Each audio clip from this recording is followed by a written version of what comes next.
Hello बच्चों, welcome back to my channel Edu Colours. आज हम इस वीडियो में क्लास 7th की पॉलिटी का चैप्टर 2 पढ़ेंगे, स्वास्थ्य में सरकार की भूमिका। देखिए बच्चों, ये चैप्टर जो है ये हमारे देश में स्वास्थ्य की जो भी कंडीशन है उसके बारे में बताता है। तो इस वीडियो को हम पढ़ते हैं, ध्यान से बच्चों पढ़िएगा आप, और मैं सरल भाषा में आपको समझाऊंगी। होपफुली आपको ये वीडियो अच्छा लगेगा। देखिए यहाँ पे कुछ पिक्चर्स हैं, आप देख सकते हैं। तो ये पिक्चर्स को आप देखेंगे तो आपको क्या लगता है, क्या दिखाती हैं पिक्चर्स? देखिए यहाँ पे आप देखेंगे कि कुछ बच्चे पानी भर रहे हैं। यहाँ पे देखेंगे आप सरकारी अस्पतालों की बेड की हालत। आप उसके बाद कुछ नीचे आते देखते हैं, यहाँ पे हम किस तरीके से खाना बन रहा है, ठीक है। और नीचे आएंगे तो आप देखेंगे, देखिए यहाँ पे कैसे लोग पानी भर रहे हैं, किस तरह से लोग रह रहे हैं। तो ये शहरों की कंडीशन देखिए, शायद यहाँ पे ये इलाज हो रहा है। तो इस तरीके से आप देख सकते हैं, इस फोटो में अलग अलग कंडीशन में आपको भारत की स्थिति दिखेगी। तो स्वास्थ्य क्या होता है? देखिए स्वास्थ्य क्या होता है, स्वास्थ्य होता है, आप समझेंगे कि हम बीमारी मुक्त रहें, हमें चोट ना लगे किसी तरह की, तो आपके लिए स्वास्थ्य हो गया। लेकिन स्वास्थ्य स्वास्थ्य और स्वस्थ रहना जुड़ा हुआ है। अगर आप स्वस्थ रहेंगे तो आपका स्वास्थ्य भी अच्छा होगा। यानी कि अगर आपको अच्छा पानी मिलेगा, साफ पानी मिलेगा, अच्छा पोषण सहित भोजन मिलेगा, तो आप बीमारियों से दूर रहेंगे।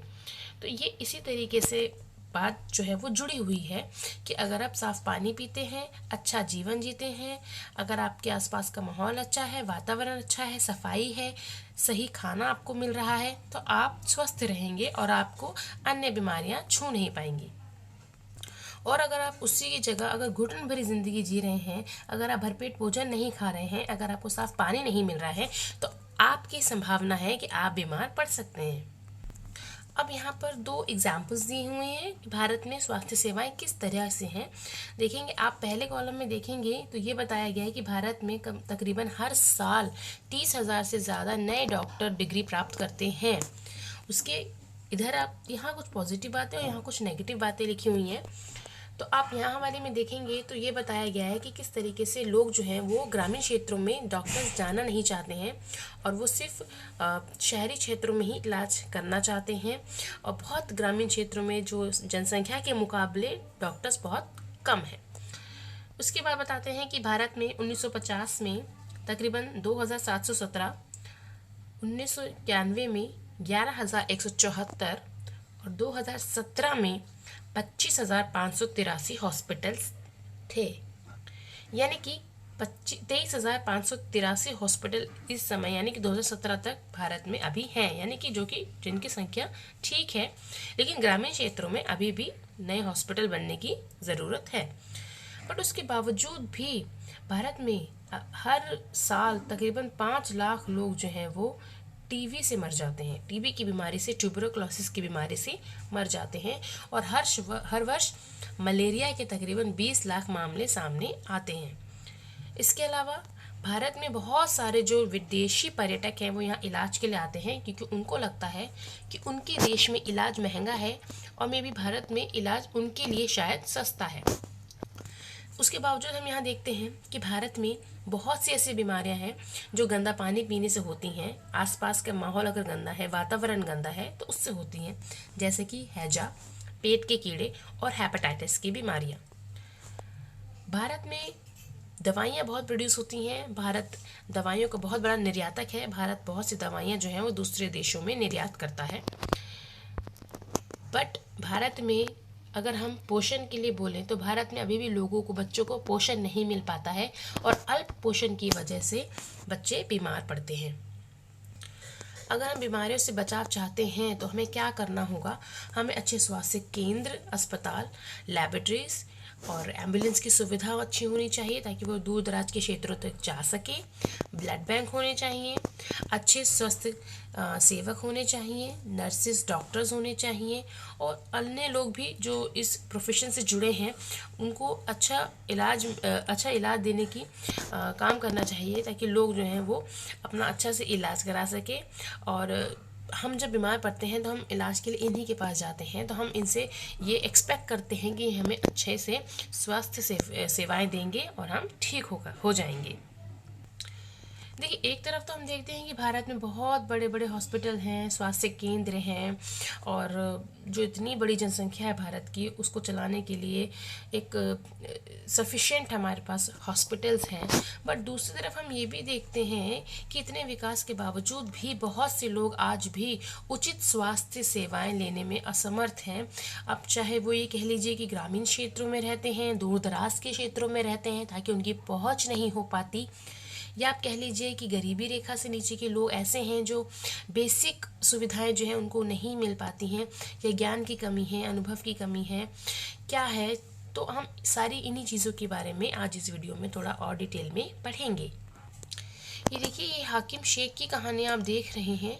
हाकिम शेख जो है वो एक वेस्ट बंगाल में एक खेतीहर मजदूर है, और 1992 में एक ट्रेन से वो गिर गए थे और उनको गंभीर चोटें आ गई थी। तो उनको अस्पताल ले जाया गया, तो एक हॉस्पिटल ने, सरकारी जो हॉस्पिटल था, उसने मना कर दिया।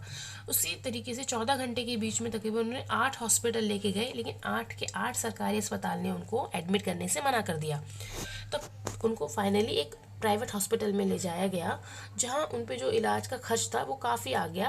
और इसी से परेशान होकर इन्होंने वो जो सरकारी हॉस्पिटल जिन्होंने इनको लेने से मना कर दिया था, उनके ऊपर इन्होंने केस दर्ज करवाया कि आपने मुझे क्यों लेने से मना कर दिया, क्योंकि सरकारी अस्पताल आम जनता के लिए होता है, और ये हवाला देकर कि बिस्तर नहीं है, बेड नहीं है, आपने मुझे लेने से मना कर दिया।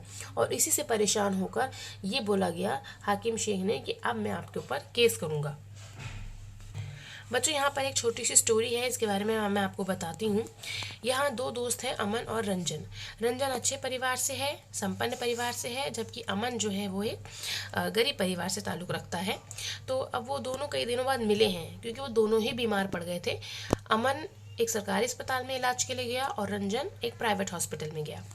तो दोनों अपनी स्टोरी बता रहे हैं। तो रंजन बोलता है, मुझे वायरल हो गया था, मुझे मेरे पापा एक बड़े से हॉस्पिटल में लेके गए और मुझे मेरा वहाँ पे इलाज कराया। तो अमन बोलता है, अच्छा। रंजन बोलता है, बहुत बड़ी बिल्डिंग थी, चकाचक बिल्डिंग थी, 5 स्टार होटल जैसी लग रही थी, मुझे अच्छी सुविधाएं मिली मेरे पापा को।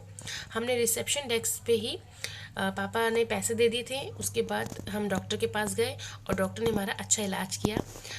नर्स ने मेरा ब्लड टेस्ट लिया, मुझे अच्छे चुटकुले सुनाए, मुझे दर्द भी नहीं हुआ। डॉक्टर ने मेरा टेस्ट किया और डॉक्टर ने मुझे गुलाबी और सफ़ेद रंग की अच्छी गोलियां दी और बोला कि तुम बिल्कुल ठीक हो जाओगे। मेरा एक्सपीरियंस बहुत अच्छा था और मैं ठीक हो गया। वहीं पर अमन कहता है कि मैं भी हॉस्पिटल गया था, लेकिन मेरा हॉस्पिटल तुम्हारे हॉस्पिटल जितना साफ़ सुथरा और बड़ा और संपन्न 5 स्टार हॉस्पिटल जैसा नहीं था। मैं जहाँ गया था, पहली बात तो मेरे अब्बा मुझे ले जाना ही नहीं चाहते थे, क्योंकि वहाँ पर बहुत समय लगता है। जब मैं वहाँ गया तो मुझे एक ओपीडी लाइन में लगना पड़ा, और उस ओपीडी लाइन बहुत लंबी लाइन थी और मैं थक गया था, इसलिए मैं अब्बा के कंधे पर ही सर रख के टिका रहा और बहुत देर बाद हमारा नंबर आया। जब हमारा नंबर आया तो डॉक्टर ने मेरी जांच की, उसके बाद बोला कि इसका ब्लड टेस्ट लेना होगा। फिर हमारा ब्लड टेस्ट हुआ और ब्लड टेस्ट के दौरान फिर सारी चीज़ें हुई। जब डॉक्टर को हमने अपना ब्लड टेस्ट दिखाया तो डॉक्टर ने बोला कि इसको वायरल फीवर हुआ है, परेशानी की कोई बात नहीं है, दवा लिख देती हूँ, ठीक हो जाएगा। अमन और रंजन जब दोनों एक दूसरे के बारे में बता रहे हैं तो अमन बोलता है कि मेरे इलाज में तो ज़्यादा खर्च नहीं हुए, जबकि रंजन ने बोला कि मेरे इलाज में काफ़ी पैसा खर्च हो गया, डॉक्टर ने मुझे बहुत सारी मेडिसिन दे दी। तो देखिए, दोनों के कंपैरिजन में, दोनों की कहानियों से ये तो बयां होता है कि अमन जो है वो सरकारी हॉस्पिटल गया और जो सरकारी हॉस्पिटल में उसको अच्छा इलाज मिला, लेकिन काफ़ी देर से मिला, थोड़ी परेशानी भी होती है, लेकिन खर्चा नहीं हुआ उसका।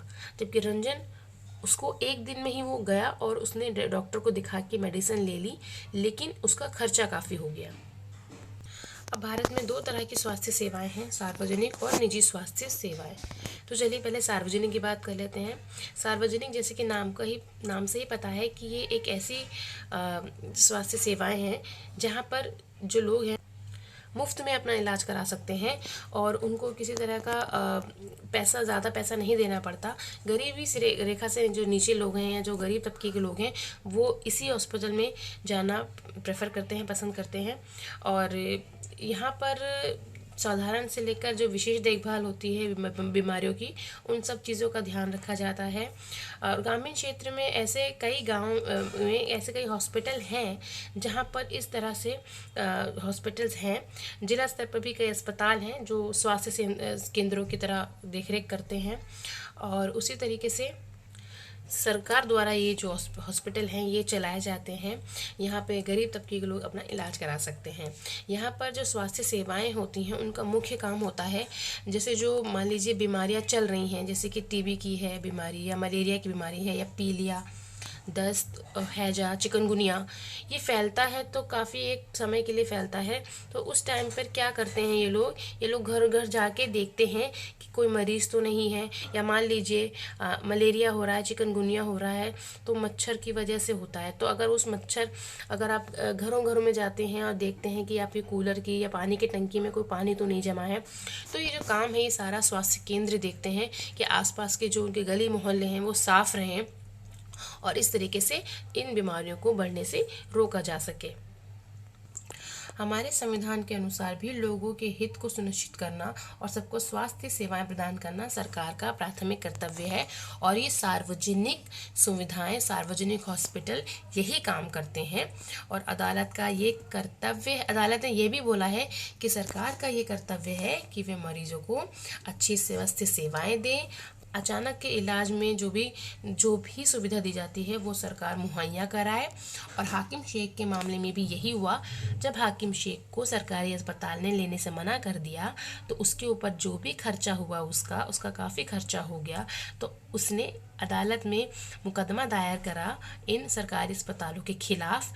तो अदालत ने ये फैसला दिया कि हाकिम शेख के खर्चे में जो भी इसके इलाज में जो भी खर्चा हुआ है उसका सारा पैसा अब अदालत ने बोला कि सारा पैसा अब राज्य सरकार देगी। निजी स्वास्थ्य सेवाएं, निजी मतलब प्राइवेट, ठीक है, ये तो सबको पता है। तो बहुत से कुछ लोग अपने क्लिनिक चलाते हैं निजी, कुछ लोग अपने अस्पताल या कुछ लोग अपने नर्सिंग होम चलाते हैं। कई लोग अपने लैब्स खोल के बैठे हैं जहाँ पर वो एक्सरे, अल्ट्रासाउंड आदि सेवाएं देते हैं। जैसे कि नाम से पता है, निजी स्वास्थ्य सेवाओं पर सरकार का कोई भी नियंत्रण नहीं होता। ये कुछ लोगों द्वारा चलाया जाता है या कोई संस्था द्वारा चलाया जाता है। और यहाँ पर इलाज कराना खर्चीला होता है। लोगों का काफ़ी पैसा जो है वो इस प्राइवेट हॉस्पिटल में इलाज कराने में लग जाता है। क्या स्वास्थ्य सेवा जो है वो सबके लिए समानता लिए हुए है? तो देखिए, हम अगर तो सार्वजनिक जो सुविधाएं हैं, प्राइवेट हॉस्पिटल, गवर्नमेंट हॉस्पिटल जो हैं वो उतने सफिशिएंट नहीं हो पाते कि वो लोगों को पर्याप्त इलाज दे पाएँ। तो निजी सेवाएं ही जो हैं इस समय ज़्यादा बढ़ रही हैं। लेकिन इन निजी सेवाओं में लोग जा नहीं सकते क्योंकि यह बहुत खर्चीला होता है। भारत में भी तकरीबन सिर्फ 20% लोग ही हैं जो बीमारी के दौरान आवश्यक दवाएं जो हैं वो खरीद सकते हैं। वो भी जिन्हें हम गरीब नहीं समझते, सिर्फ वो ही अपना खर्चा उठा सकते हैं। बाकी अध्ययन से ये पता चला है कि लोग अस्पताल में किसी बीमारी या चोट लगने के कारण अगर भर्ती होते हैं तो इसमें उनका काफ़ी खर्चा हो जाता है। उनकी सारी संपत्ति, सारी जो सेविंग्स हैं वो चली जाती हैं। अगर हम गरीब लोगों की बात करें तो हम यहाँ देखते हैं कि जो गरीब लोग होते हैं उनके अंदर पहले से ही पोषण की कमी होती है। और इसी पोषण की कमी के ज़रिए या आसपास का माहौल उनका साफ़ नहीं होता है।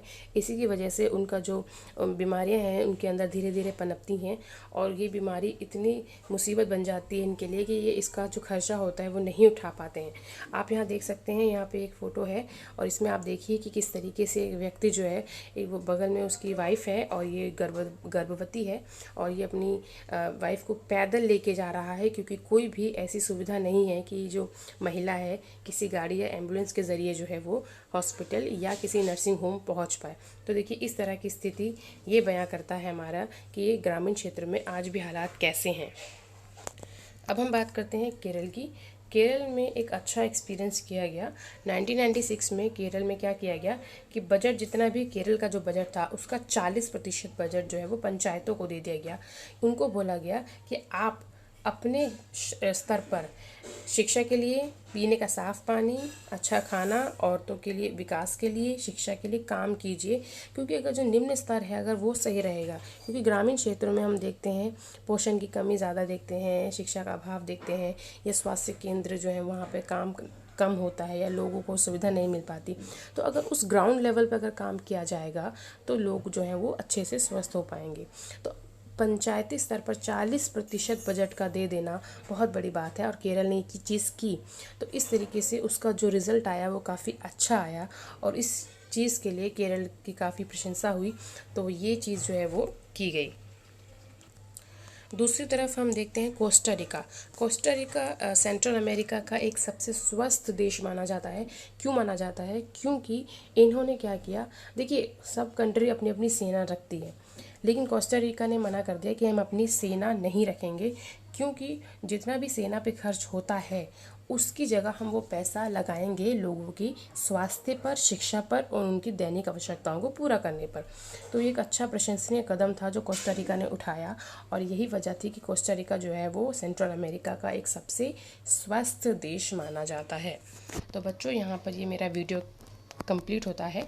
अगर आपको मेरा वीडियो अच्छा लगता है तो इसे लाइक करें, कमेंट करें, ज़्यादा से ज़्यादा मेरे वीडियो को शेयर करें, और नए व्यूवर्स मेरे चैनल को सब्सक्राइब करें।